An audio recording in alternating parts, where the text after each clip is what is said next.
Assalamualaikum warahmatullahi wabarakatuh. Selamat malam semuanya. Untuk kali ini, saya akan menjelaskan tentang bagaimana cara membuat dokumen explore planning. Untuk diketahui bahwa dokumen explore planning ini adalah dokumen untuk dasar membuat dan merencanakan dokumen-dokumen berikutnya. Jadi dari explore planning ini nanti kita akan bisa membuat dokumen invoice, dokumen packing list, dan seterusnya. Oke, saya mulai saja.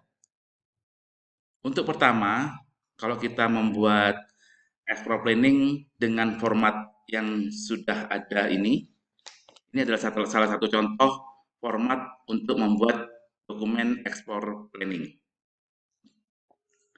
Tidak standar ya, mungkin kalau ada yang memiliki standar-standar lain, contoh-contoh dokumen lain, silahkan.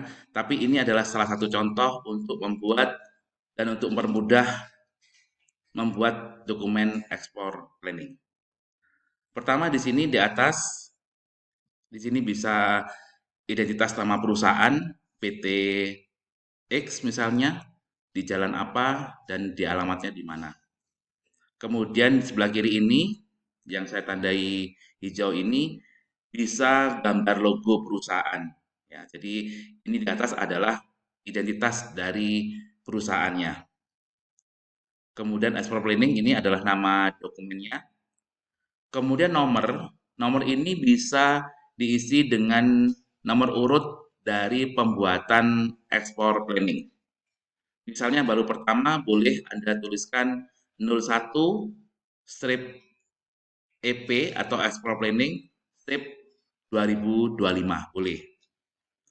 Kemudian tanggal ini diisi dengan tanggal pembuatan dokumen ekspor planning. Kemudian to ini diisi dengan pelabuhan tujuan. Jadi pelabuhan tujuan ekspornya boleh ditulis di sini, di to ini. Ya, diisi dengan nama pelabuhan tujuan dan negaranya. Kemudian di sini customer diisi dengan nama pembeli lengkap, nama corporate-nya, dan juga alamat pembelinya di mana. Baik, saya lanjutkan ke bawah. Yang bawah di sini ada beberapa kolom ya. Saya mulai dari yang ujung kiri untuk menjelaskan harus diisi apa kolom-kolom tersebut. Yang pertama di sini PO number dan produk kode ya. Jadi diisi di bawah ini mungkin diisi dengan nomor PO, nomor purchase order, pemesanan kepada kita, jadi kita sebagai eksportirnya. Kemudian di sini kode produknya.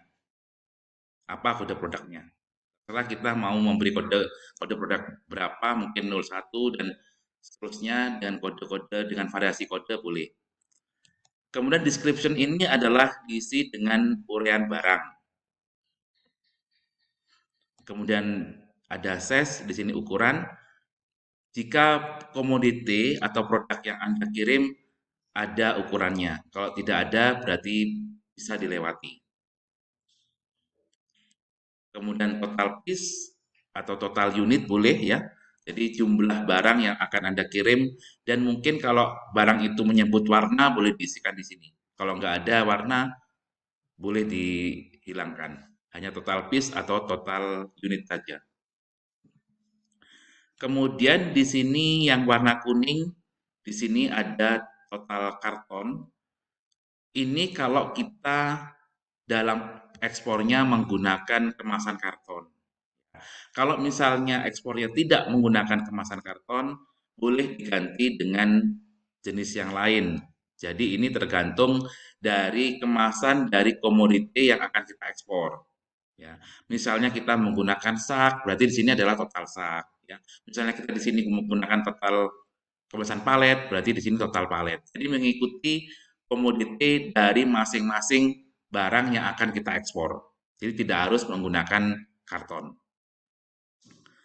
Kemudian di sini ada total net week ya. Net week per karton. Ini dalam kilo. Di sini berat net week adalah berat bersih per kartonnya. Jadi kalau kita misalnya ekspor per menggunakan karton, per karton itu isinya beratnya berapa? Biasanya ditimbang ya, biasanya hasil timbang ini. Ya, jadi timbang kira-kira berapa atau sudah menentukan berapa beratnya yang akan kita kirim itu per karton. Kalau di sini misalnya di sini total sak berarti ini berat bersih per sak dalam kilo. Oke. Berikutnya di sini adalah berat outer per karton atau outer berat bungkusnya ya, berat bungkus per karton. Bisa outer ini bisa bentuk bungkus plastik atau bungkus kertas dan sebagainya. Yang jelas outer itu adalah pembungkusnya. Jadi berat perbungkusnya dalam satu karton. Ya, terserah kira-kira berapa. Kemudian berikutnya di sini adalah berat aksesoris per karton. Aksesoris ini contohnya mungkin ada label, kemudian ada tali, ya di produk kita ada tali, kemudian mungkin ada ini kancing dan segala macamnya, ada pita. Itu bisa masuk semua masuk aksesoris. Namun demikian, kalau produk Anda tidak menggunakan aksesoris, di sini boleh dihilangkan. Ya. Misalnya di sini total kartonnya satu misalnya ya, ini contoh satu ya. Nah, berat berat bersih per kartonnya tuh berapa? Misalnya berat bersihnya tuh 20, 20 kilo ya misalnya ya, 20. Diisi aja 20. Tapi tergantung komoditinya ya. Tergantung komoditinya, hasil timbangnya berapa. Kalau kita ingin mencari aktual, berarti hasil timbang. Ini berat outer misalnya 0,1, diisi aja gak apa-apa.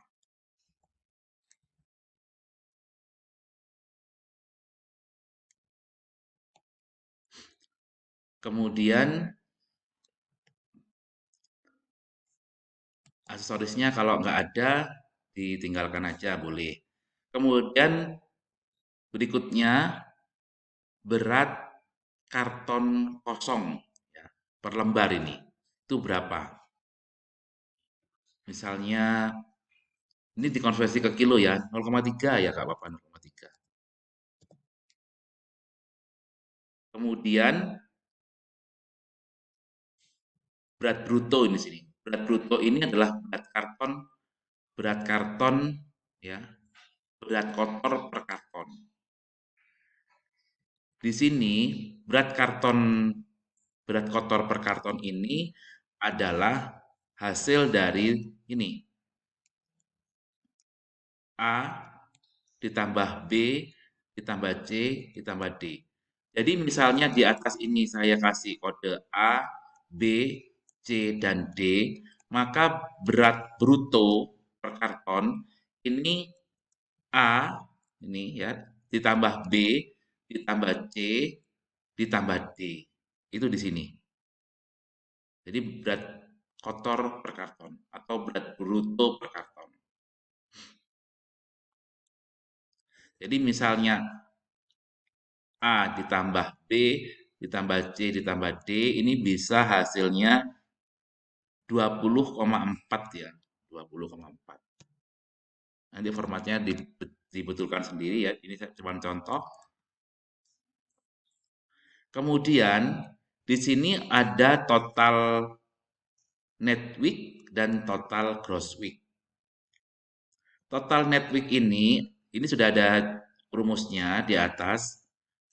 Berarti total net week ini adalah atau total berat bersih, total karton ini dikali dengan A, itu berat bersih. Ini A-nya ya. Jadi total net week ini adalah total karton dikalikan dengan A. Kalau total karton 1 dikali A berarti tetap 20 di sini. Ini asumsi aja ya. Kemudian berikutnya total gross week Itu total berat kotor. Total gross weight atau total berat kotor adalah total karton dikali E. Ini E ya, bruto ini.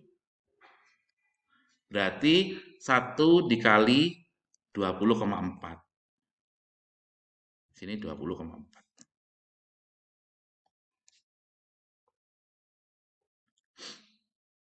Nah, kemudian di sebelahnya ini ada catatan. Catatan ini boleh diisi misalnya dengan satu karton itu diisi barang berapa. Satu karton sama dengan berapa piece, satu karton sama dengan berapa unit, itu boleh di catatan ini. Nah, kemudian ini cuma satu contoh ya. Kalau misalnya barangnya itu ada 3 misalnya. Sini 2, 3, dan seterusnya ya. Kemudian hasil dari jumlahnya ini di total ke bawah. Yang di total ke bawah ini yang hanya ada tanda kuningnya. Ya, total piece, total karton, total net week, dan total gross week. Itu saja yang di total ke bawah. Ya. Ini misalnya nanti di sini ada angka 30 misalnya. Di sini kemudian ada 40, ini contohnya. Kemudian di sini ada 20,5 misalnya. Di bawahnya ada, sorry, di sini ada 30,5 ditambah grossnya. Di bawah ada 40,5, ini misalnya. Jadi total ke bawah, ini ya, yang total net week 20 tambah 30 tambah 40, berarti di sini ada 90. Ini contohnya. Kemudian total gross week 20,4 ditambah 30,5 ditambah 40,5, berarti di situ ada 10,4, 100,4. Begini.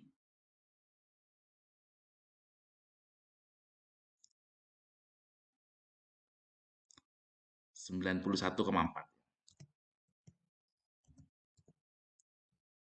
Nah, ini hanya contoh, nanti format-formatnya Anda sesuaikan dengan formatnya yang bagus.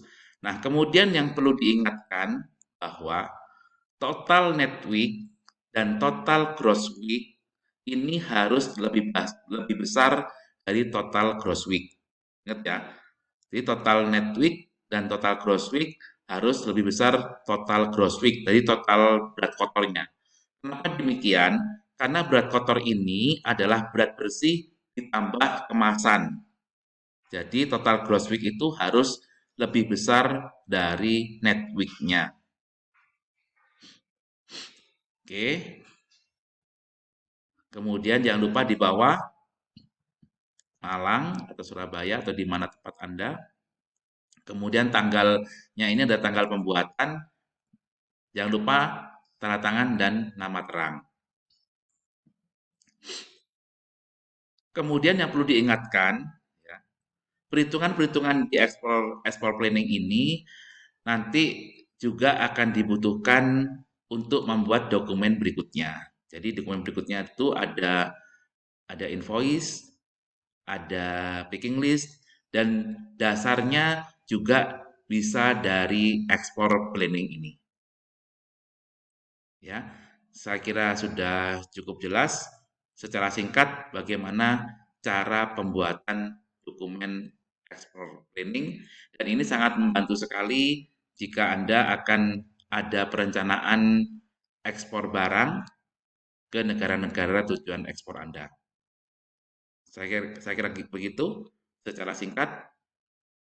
Oke, nanti akan bertemu di dokumen-dokumen berikutnya. Oke, selamat malam. Assalamualaikum warahmatullahi wabarakatuh.